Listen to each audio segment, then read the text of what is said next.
ಮಧ್ಯಪ್ರಾಚ್ಯದಲ್ಲಿ ಯುದ್ಧ, ಇಲ್ಲಿ ಅನಿಲ ಅಭಾವ. ಸಿಲಿಂಡರ್ ಪಡಿಲಿಕ್ಕೆ ಸಾಲುಗಟ್ಟಿ ನಿಂತಿದ್ದಾರೆ ಜನ.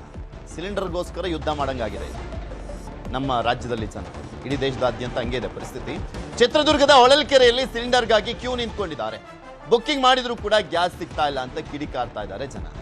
ಸಿಲಿಂಡರ್ ಪೂರೈಸಿ ಅಂತ ಜನಸಾಮಾನ್ಯರು ಆಗ್ರಹಿಸ್ತಾ ಇದ್ದಾರೆ. ಮುನಿಯಪ್ಪನವ್ರನ್ನ ಕೇಳಬೇಕು ಈ ಪ್ರಶ್ನೆ. ನಾನು ನಿನ್ನೆ ಕೇಳಿದಾಗ ಅವ್ರು ಹೇಳ್ತಾ ಇದ್ರು, ಹಳ್ಳಿಗಳಲ್ಲಿರುವಂಥವ್ರು ಸ್ವಲ್ಪ ಸೌದೆ ಒಲೆ ಯೂಸ್ ಮಾಡ್ಕೊಳ್ರಪ್ಪ ಅಂತ ಹೇಳ್ತಾ ಇದ್ರು.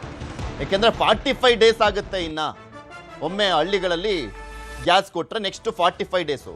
ಈಗ ನಗರ ಪ್ರದೇಶದಲ್ಲಿ 25 ಡೇಸ್ ಇದೆಯಲ್ಲ, ಅದು ಹಳ್ಳಿಗಳಲ್ಲಿ 45 ಡೇಸ್ ಅಂತ ಹೇಳ್ತಾ ಇದ್ರು. ಅಂದ್ರೆ ಪೂರೈಕೆ ಮಾಡೋದು ಕಷ್ಟ ಆಗ್ತಾ ಇದೆ. ಸೌದೆ ಒಲೆಯ ಮೊರೆ ಹೋಗಿ, ನಿಮಗೆ ಸೌದೆನೂ ಸಿಗುತ್ತೆ ಹಳ್ಳಿಗಳಲ್ಲಿ, ಮತ್ತು ಒಂದ್ ಕಡೆ ಅದಕ್ಕೆ ಅವಕಾಶನೂ ಕೂಡ ಇರುತ್ತೆ ಅನ್ನುವಂಥ ಲೆಕ್ಕಾಚಾರದಲ್ಲಿ ಅವ್ರು ಹೇಳಿದ್ರು. ನಿಮ್ಗೆ ತೋರಿಸ್ತಾ ಇದೇವಲ್ಲ ದೃಶ್ಯಾವಳಿಗಳಲ್ಲಿ. ಹೊಳಲ್ಕೆರೆಯಲ್ಲಿ ಹೇಗಿದೆ ಪರಿಸ್ಥಿತಿ ಅನ್ನುವಂಥದ್ದು ಗಮನಿಸಬಹುದು ನೀವು. ಜನ ಕ್ಯೂ ನಿಂತ್ಕೊಂಡಿದ್ದಾರೆ, ಸಿಲಿಂಡರ್ಗಳನ್ನ ಸಾಲಾಗಿಟ್ಟು ಕ್ಯೂ ನಿಂತ್ಕೊಂಡಿದ್ದಾರೆ. ಅಲ್ಲಿ ಏನಾದರೂ ಸಿಲಿಂಡರ್ ಕೊಡ್ಲಿಕ್ಕೆ ಶುರು ಮಾಡಿದ್ರೆ ತಗೊಂಡು ಹೋಗ್ಬಿಡೋಣ ಅಂತ ಬುಕ್ ಮಾಡಿದ್ರೆ ಬುಕ್ ಆಗ್ತಾ ಇಲ್ಲ. ಆಮೇಲೆ ತುಂಬಾ ದಿನಗಳಿಂದ ಬುಕ್ ಆದ ಮೇಲೂ ಕೂಡ ಅವರಿಗೆ ಸಪ್ಲೈ ಆಗ್ತಾ ಇಲ್ಲ. ಇದ್ರ ಬಗ್ಗೆ ಇನ್ನಷ್ಟು ಮಾಹಿತಿಯನ್ನು ಕೊಡ್ತಾ ಹೋಗ್ತಾರೆ ನಮ್ಮ ಚಿತ್ರದುರ್ಗದ ಪ್ರತಿನಿಧಿ ವಿನಾಯಕ್. ನಮ್ಮ ಜೊತೆ ದೂರವಾಣಿ ಸಂಪರ್ಕದಲ್ಲಿ ಜಾಯ್ನ್ ಆಗಿದ್ದಾರೆ. ವಿನಾಯಕ್, ಇದು ಹೊಳಲ್ಕೆರೆಯ ಪ್ರಾಬ್ಲಮ್ ಮಾತ್ರನ ಅಥವಾ ಚಿತ್ರದುರ್ಗ ಜಿಲ್ಲೆಯಲ್ಲೇ ಇಂಥ ಸಮಸ್ಯೆಗಳು ಎದುರಾಗಿದೆಯಾ? ಯಾವ ರೀತಿಯ ಗ್ಯಾಸ್ಗೋಸ್ಕರ ಜನಸಾಮಾನ್ಯರು ಪರದಾಡ್ತಾ ಇದ್ದಾರೆ ಅಂತ?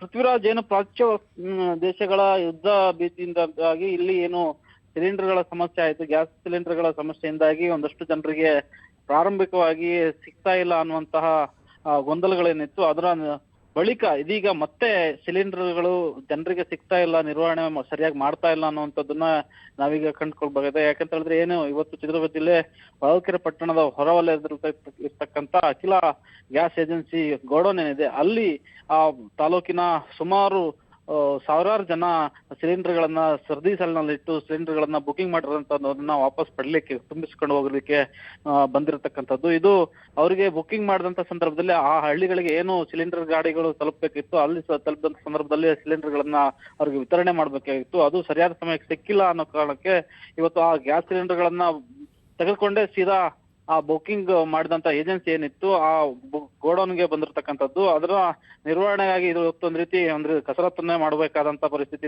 ನಿರ್ಮಾಣ ಆಗಿದೆ. ಯಾಕಂತ ಹೇಳಿದ್ರೆ ಏನು ಏಕಾಏಕಿಯಾಗಿ ಜನರು ಸಿಲಿಂಡರ್ ಸಿಗ್ತಾ ಇಲ್ಲ, ಮತ್ತೆ ಸಿಗದೇ ಇದ್ರೆ ಸಮಸ್ಯೆ ಆಗುತ್ತೆ ಅನ್ನುವಂತ ಕಾರಣಕ್ಕಾಗಿ ಏಕಾಏಕಿಯಾಗಿ ಗೋಡೌನ್ ಬಳಿಗೆ ಬಂದಿರತಕ್ಕಂಥದ್ದು. ನಿಜ ಕೂಡ ಏಜೆನ್ಸಿಗೂ ಕೂಡ ತೊಂದರೆ ಆಗ್ತಕ್ಕಂಥದ್ದು. ಜೊತೆಗೆ ಇವರು ಕೂಡ ಆತಂಕದಲ್ಲೇ ಈ ರೀತಿಯ ವಾತಾವರಣ ಸೃಷ್ಟಿಯಾಗಿದೆ ಅಂತಾನೆ ಹೇಳ್ಬೋದು.